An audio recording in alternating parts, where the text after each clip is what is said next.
So, wireless earbuds. You most likely have a pair and you have experienced them maybe for some months or a couple years. And judging on how many different options there are, you probably have either an Apple earbud or a Galaxy earbud. So what I want to do today is I want to talk about a couple of different earbuds and why there's so many options out there, and basically just get into the pros and cons for each earbud depending on your device. So what we're comparing today is AirPods Pro, Google Pixel Buds, and Galaxy Buds and Galaxy Buds Plus. So what I'm going to do is I'm going to start with the Pixel Buds because I have a Pixel 4 XL as my main phone, and then we'll get into the other devices after we talk about this one and the newly released Series A. So this is going to be primarily about pros and cons for each earbud and why you would want to use them for your device. So it's a no-brainer that you would want to use a Pixel earbud for your Pixel phone. But there is some issues with this device that I wish I knew about before I purchased them a couple days ago, and I am not sure if the Series A is set to fix all those issues. Let's start with the one that I'm not really having an issue with, but a lot of people out there are, and that's connectivity. I've seen a lot of posts about people having issues with Bluetooth connectivity on this device. I haven't had issues connecting it. It connects completely fine with my phone. I don't know if those users are using a Pixel phone or they're using another phone. That could be the reason. But I did experience one moment of the sound stuttering, but that could have just been the internet connection because I didn't have anything playing that was downloaded on my phone and it was trying to play through the internet. That could have been the reason for that. I had this for about 3 to 4 days, and I had another one before I exchanged it for this one because of the issues I was having. So I haven't had any connectivity issues like anyone else. My main issue, however, is battery life. You're supposed to get about 5 hours of battery, and that doesn't matter whether you're using one at a time or both at the same time. I've only seen to be getting about 2 hours of battery with the left earbud, 2 hours to 2.5 hours, whereas the right earbud is getting about 3.5 to 4 hours. I did some troubleshooting with a representative on the phone, and he assured me that the 5-hour battery life is for listening both music and your media such as Netflix, Hulu, Disney Plus, YouTube. So it shouldn't be draining that fast. He said the talk time, as the box says, is 2.5 hours of talk time for them to drain battery. So I did get about 2.5 to 3 hours of battery with one earbud, and the right one is getting about 3 hours. So it's still not the 5 hours I was promised. I did some troubleshooting, and the battery life has gotten a bit better with the troubleshooting. And I also have a software update that got installed, and it didn't really change much. So my issue is the battery life. It's not lasting as long as it's supposed to. It's dying too quickly. I did see online that each earbud is supposed to have its own features and functions, which determines the battery life. But it doesn't make any sense because they both have the same features and functions. They both tap to pause and play, double tap to skip forward, triple tap to skip back, which is also the same controls for answering and hanging up phone calls. And it has the swipe feature to change the volume of your device. Now that is a big positive because none of these devices have that feature. I don't even think the AirPods have that feature, but that's a big positive because it allows me to change the volume without taking my phone out. Granted, it is quicker to use your phone to change the volume. A big thing that was good for me to use this device is when I'm driving, my phone is connected to a car Bluetooth adapter and I have one earbud in my ear.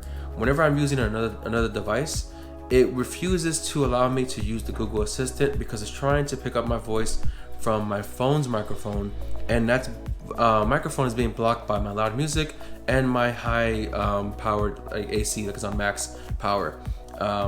So it won't normally hear me when I use the assistant, but when I wear one of these while driving with the Bluetooth car adapter on, it will pick up my voice from the headphone and it will use the assistant like I needed to.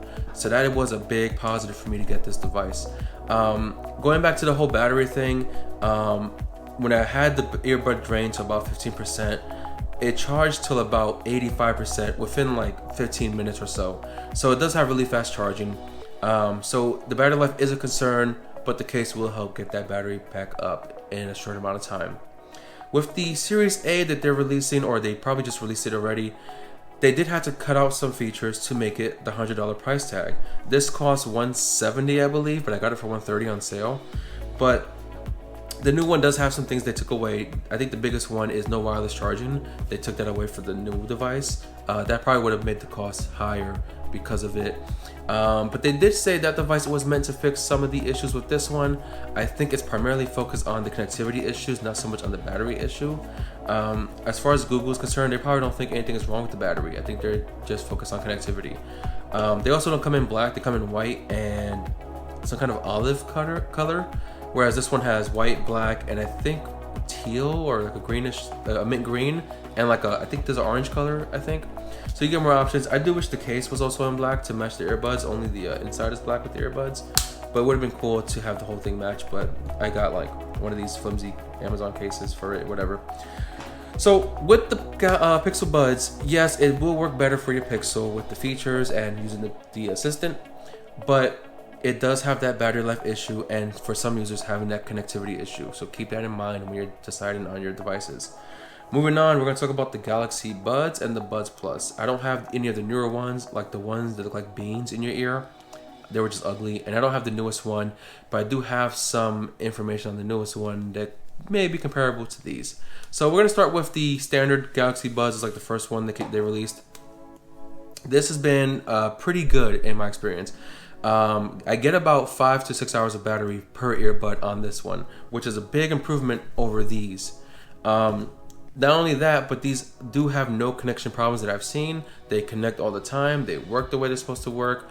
When you remove the earbud from your ear, it will pause your media. Same thing with this device. The only difference is when you put the earbud back with the Pixel Buds, it will resume playback, whereas the Galaxy Buds won't resume playback. You have to tap the earbud. With the Plus, when you remove it, it takes about 5 seconds to pause the media. So you're losing like 5 seconds of content, which you may not think is a lot, but it kind of is a decent amount depending on what you're listening to or what you're watching. So this one pauses immediately, this one doesn't. And I guess moving on from that one, this one, like I said, has been pretty good with battery life. 6 hours, this one gave me about 3 connects. The other thing that I give this a positive for over this one is only in a situation of using a car Bluetooth adapter. If I want to switch from my car Bluetooth audio to a headphone audio, with the Pixel Buds, I have to manually go to the music screen when I swipe down and tap the little icon to switch from car to this one. If I'm using the Galaxy headphones and I want to switch from car to Galaxy, I just tap the headphone and it switches automatically for me. So that's a big positive. With the Plus, the only positive I have about this is the battery life. Your promise about 12 hours of battery before charging, I've only gotten about 8 hours of battery, 7 to 8 hours roughly, which is a major improvement over any of these devices with the battery life, because you're going to have that huge amount of battery for your device. That's the only positive I can say. It has one of the worst connectivity issues I've seen in the device.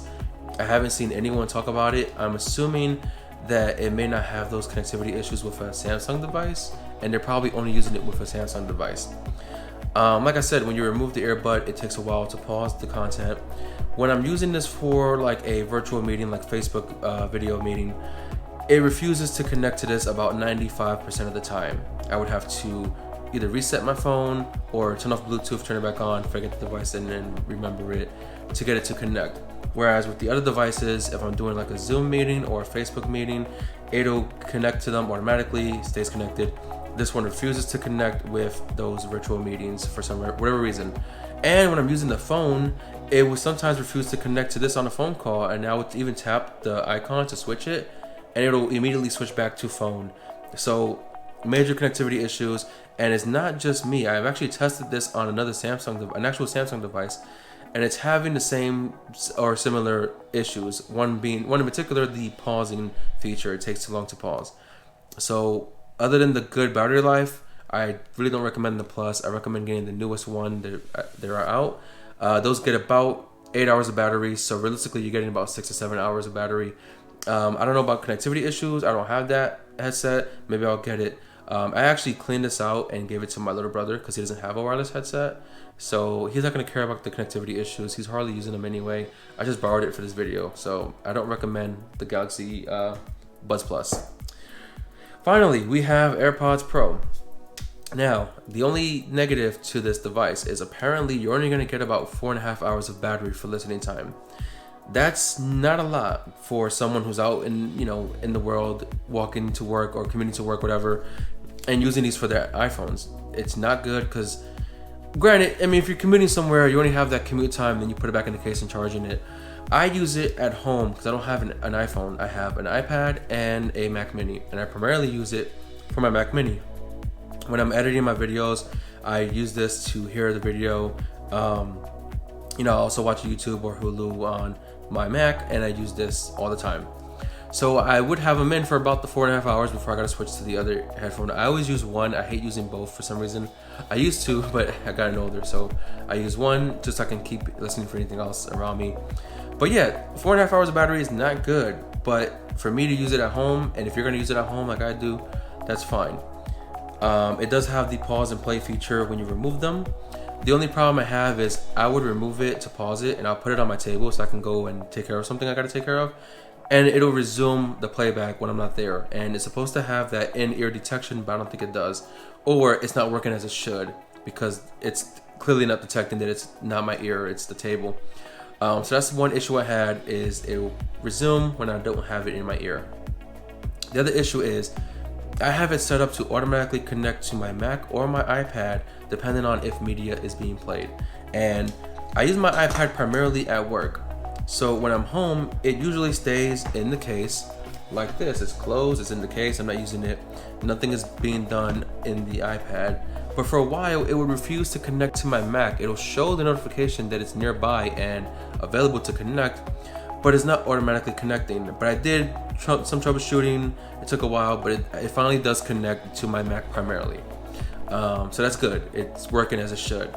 But it's supposed to have that feature of switching between your Apple devices automatically if media is being played. If you pause media on your Mac and you want to play media on your iPad, it should instantly connect like it's supposed to, and it's just not doing it.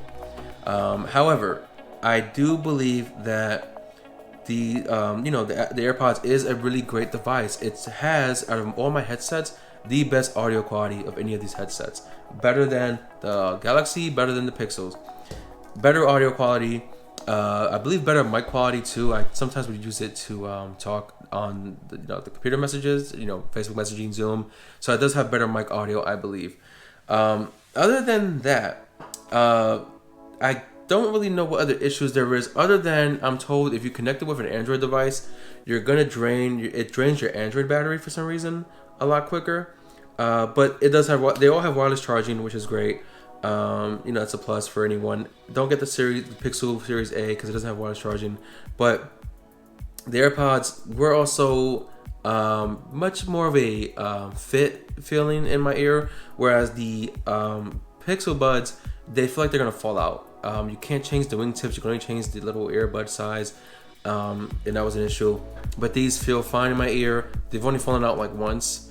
Luckily, I was inside. I don't take this with me anywhere. It stays here. But I can only imagine losing one AirPod and in the streets, and then you gotta find a way to get another one.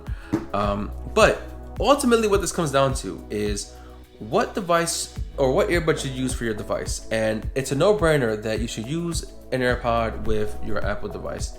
It'll have the Siri features. It'll have the best connection features for you. It'll connect fine. You're better off using an AirPod for an Apple device. If you're using a Samsung, I say get the newest Galaxy Buds or get one of the other third-party ones. Skull Candy has one, Anchor has one, JBL has one with Dwayne "The Rock" Johnson partnership. There's other ones, but I trust Anchor. I haven't tried their earbuds, but every other Anchor product I get has been fine and flawless. So maybe try Anchor.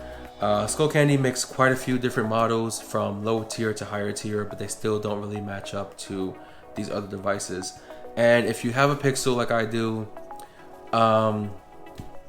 maybe get the newest Samsung Buds. I can't really recommend the Pixel Buds right now because of the battery issues and other people's connectivity issues.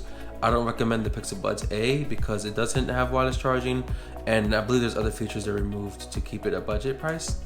I don't really know what those features are. There really isn't much features to be removed. I also think the sound quality isn't that much improved either. I think it's just to fix the connectivity issues. So maybe wait for Pixel Buds 3, or just get the Samsung Buds for your Pixel. But that's my video for today. I know it's been a long one, and I apologize for it being so long, but I just had to get through each earbud and talk about them.